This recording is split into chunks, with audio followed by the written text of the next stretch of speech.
and determined, trying to hang on to this would-be upset of boxing's top pound-for-pound king. Don't punch, step, step, step. As long as Forrest keeps that jab going and uses that height advantage, and then once they get inside tie up, there's no shot right now for Mosley. Well, Mosley has been trying to force his way on the inside, which is an unnatural way for him to fight. He likes to be outside, popping the jab, moving laterally, and forcing the tempo against the bigger guy. The style for Mosley in this fight with the strength of Forrest has been a problem. We see Mosley going lefty here. He's throwing everything. But there's not a lot of pop on the shots. Nice right hand lands, though, for Mosley. Forrest tries the right hand lead against the southpaw when Mosley goes that way. Forrest still has some bullets in his gun, and he fires a good hook to the body. And Forrest, another big shot, and Mosley in trouble again, as Forrest outpunched him when Mosley wanted to engage him. Decisive edge with these body shots here by Vernon Forrest. Mosley in big trouble. Smoger taking a hard look at him. Vernon Forrest almost making Mosley crumple up like an accordion. Some tremendous body shots. These left hooks by Forrest have been prominent. Well, Mosley's doing everything he can, but he is taking a beating downstairs. Mouthpiece, come on. And the mouthpiece comes out, and Mosley gets a very needed rest here. The clock continues to run. You know, Dave, I was just about to say to you at that point, what's the point of Vernon Forrest rumbling? What's the upside? And he proved what the upside was. Well, you know, Mosley has to take a shot, but by doing that, left himself open for those crunching left hooks to the rib area, and they are big shots by Forrest. You watch a big man get into that body shot, a left hook body shot, and it is a troubling aspect for Shane Mosley. Leaping shot by Forrest. And Dave, a little question there as to whether Steve Smoger, was that a legitimate lull in the action to do the mouthpiece replacement at that point? Referees are always looking for one, and if it's a borderline call, they'll go with the law. As the round comes to a close. Step back, Bell. Stop. Going to round 11. Forrest on top in this fight, and Shane Mosley's corner setting him up probably for a heartbreak when he hears the scorecards. Between rounds, they said just take your time and box. And I couldn't believe it. I think they should have been contemplating stopping the fight. So with 2 rounds, gave that round 10-8 to Forrest. With 2 rounds to go, Vernon Forrest with a substantial edge. All he has to do is stay erected. Now he's goading Mosley, saying, come on, bring it. Mosley is the one trying to get inside. You can see that there's been a style problem here for Mosley on top of the effectiveness that Forrest has brought. You don't see that same certainty with Mosley against a guy here who's a little bit taller. He's had to wait. And Forrest nails him with a right hand. Don't punch off his neck, Vernon. Forrest unloaded. I still think that we got to go back to the second round, that upon reviewing this, when people look at the heads coming together and the effect that it had on Mosley, how this fight spun 180 degrees at that point, that's going to have a lot to be said. Well, a lot will be said. That will be the impetus in people's minds for Mosley and looking for a rematch. That's why I thought it was also a little surprising that the corner didn't try to use that, although it would have been very unpopular, and yes, it would have been under the ring for people throwing things, but, you know, you could sense that the title was leaving him in the second round. But again, we go back to the place where that corner's never been there before. It's your son. You're in love with your son not only as your flesh and blood, but he's your fighter. All of those factors figure in. No knockdown. No knockdown. No knockdown.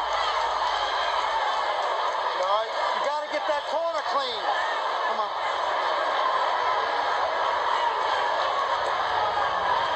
As they tie each other up here in round 11. shot by Forrest. Punch, no punch. Step. Hooked by Mosley. No punch, no punch. Let him out, Vernon. You know, Dave, one of the things we haven't touched on, though, is we've said everything that Mosley's done wrong, everything the corner's done wrong, the complacency, everything else. Forrest What done about so much correctly in this fight? But not just that. What about the heart of Shane Mosley for still being here in round 11 with the pummeling that he's taken? He's there. He's showing a lot of pedigree in terms of his heart. I'm here. As we come to the end of the round. That's it. Last one.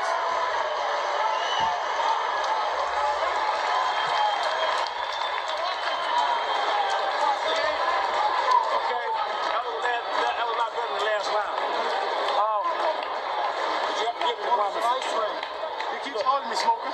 Yeah, take all fight. Hold it out, man. And you gotta back him up with that jab. Vernon, this guy is just as tired as you are. You understand me? Hold. Come on. Keep your hands up, Vernon. You understand what I'm saying? The guy's trying to shoot the last round. You understand? Okay. Keep your hands. He failed. Okay. So make him weaker. When you get inside, you gotta drop down. You gotta dig the body. You gotta reach down in the heart. Don't throw cards in the window. I'm warning you. Keep your hands and keep it pushing. This guy got a better fighter. You the better fighter, Nate. Everybody, come on. Last round, man. Come on. Vernon Forrest sensing he's just 3 minutes away from a huge career-making victory over Shane Mosley as we start round 12. Dave Bontempo and Arnie Rosenthal with you from Madison Square Garden. Mosley coming in at 38-0, 35 knockouts at the top of boxing's pound-for-pound list of champion fighters. Vernon Forrest, 33-0, 26 KOs. It was a matchup of the perfection fighters, and they have shown a lot of class in this bout tonight. But it's been Vernon Forrest's night. I'm here. Stronger, a couple knockdowns in round 2, and he has had a lot of fire in this bout. Good right hand by Vernon Forrest. Forrest corner, very explicit. Keep the hands up. He's going to come out to take you out of there. Always one of those catch-22 scenarios in the corner. You don't want to get into a rumble, and yet sometimes the rumble is what got you into this advantageous position. So we've seen some hairy final rounds with fighters who had big leads, and there's no real certain way to protect them. Shane Mosley trying to jab his way in. John Tate, Mike Weaver comes to mind. Mildred Taylor, Julio Cesar Chavez.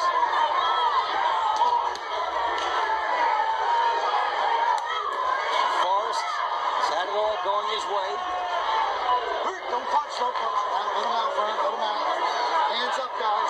Sometimes, no matter what you do, as you see Mosley throw everything he's got at Forrest, the other guy in that particular night just has the reflexes, just has the little edge, picks things off, sees things a little better. And right now, that's happening with Forrest versus Mosley.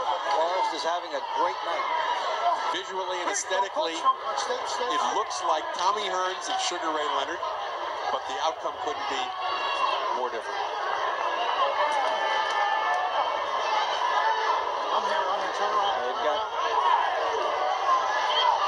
Mosley trying to undo in one round all the good work that Forrest has been able to accomplish here.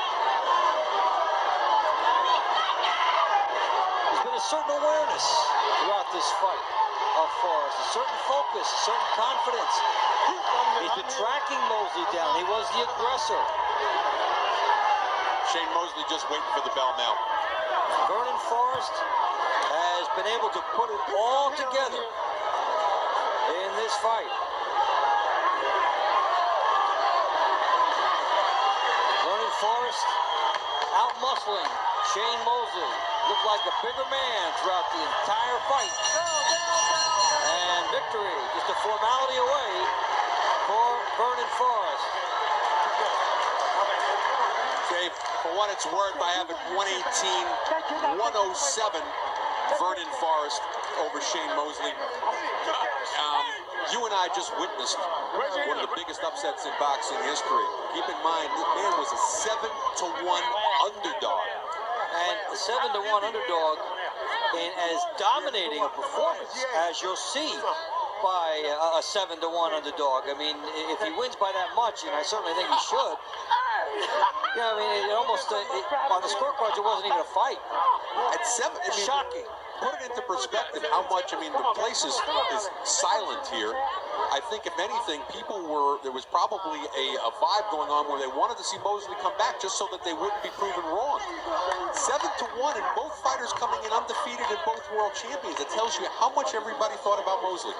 And the fact that, sometimes, when you look at a guy who doesn't get the publicity, look at the fights he's had. And we talked about they had a common opponent in Adrian Stone, and even though it was a knockout early for Mosley and a knockout late for Forrest, that can be a qualifier for the fact that, they've been against the same type of guy and maybe the same type of fighter.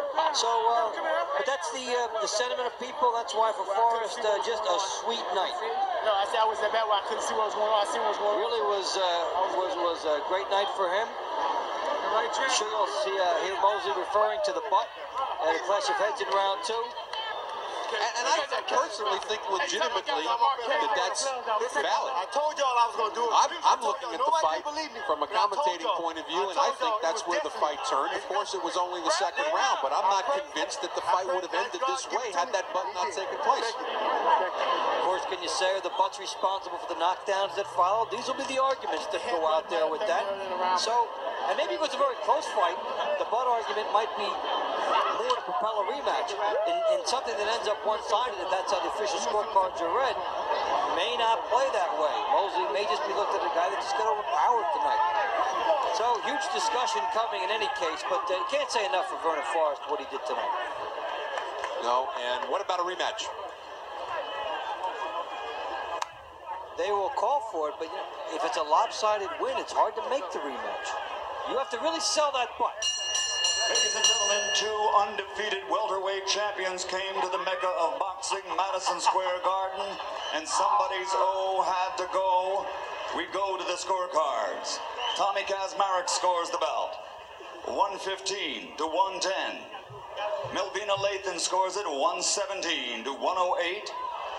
And Julie Letterman scores it 118 to 108, all for the winner by unanimous decision, the undefeated true welterweight champion of the world.